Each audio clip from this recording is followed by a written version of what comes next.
সবাই তৃষ্ণা অনুভব করতে শুরু করো, কিন্তু পানি কোথায়? যতদূর চোখ যায় শুধু সমতল ভূমি। কিন্তু হঠাৎ, হয়তো মিনিট দুয়েক পর অথবা হাজার খানেক বছর পর, বলা মুশকিল, কারণ সময় এখন এক এক মানুষের জন্য এক এক গতিতে চলছে, হঠাৎ করে শোনা গেল একটি শব্দ, পানি। পানি উঠে এসেছে। তৈরি হলো এক বিরাট পুকুর, কিন্তু এমন এক পুকুর যা কল্পনাকেও হার মানায়। চারপাশে কোটি কোটি তৃষ্ণার্ত মানুষ। মানুষের তো সেখানে হুমড়ি খেয়ে ঝাঁপিয়ে পড়ার কথা, কিন্তু না, কেউ নড়তে পারছে না, অনুমতি নেই। এই পানি শুধুমাত্র বিশ্বাসীদের জন্য। প্রতিটি মুমিন ব্যক্তি তার জায়গা থেকে সেই পুকুরের দিকে এগিয়ে যেতে থাকে। আপনি হেঁটে যাচ্ছেন, বাকি মুমিনদের মতো আপনার প্রতিটি অঙ্গ থেকে এক অলৌকিক নূর বের হচ্ছে। গোটা মানব জাতি সেদিন আফসোস করবে, কেন আজ তারা এই দলের অংশ হতে পারল না। এই দলে রয়েছে সেই নিষ্পাপ পরিবার যাদের ঘর বাড়ি গুঁড়ো করে দিয়েছিল জালিম নেতারা।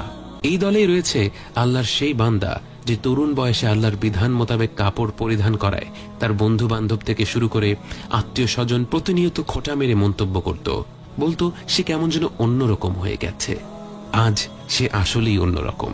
আজ সে হেঁটে চলছে সেই পুকুর পানে, আর বাকিরা অসহায়ভাবে তাকিয়ে দেখছে। অনেকটা পথ হেঁটে পুকুরটির দেখা মিলল।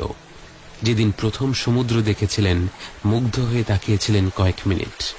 যেদিন প্রথম নিস্তব্ধ পূর্ণিমার রাতে সাগর দেখেছিলেন, মুগ্ধ হয়ে তাকিয়েছিলেন ঘন্টা খানেক।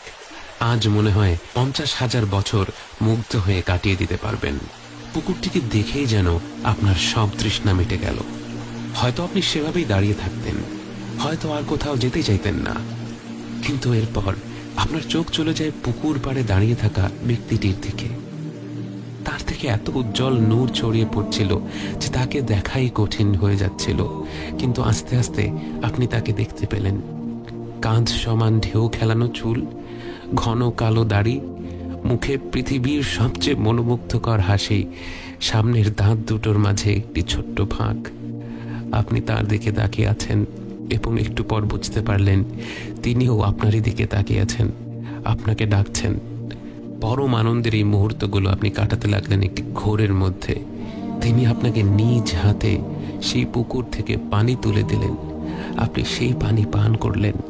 সেই পানি পান করা মাত্রই আপনি বুঝে গেলেন আপনি আর কখনো তৃষ্ণা অনুভব করবেন না, কারণ সৃষ্টির শ্রেষ্ঠ মানুষ, আল্লাহর সবচেয়ে প্রিয় বান্দা রাসূল সাল্লাল্লাহু আলাইহি ওয়াসাল্লাম আপনাকে নিজ হাতে মহিমান্বিত হাউদে কাউসার থেকে পানি পান করিয়ে দিয়েছেন।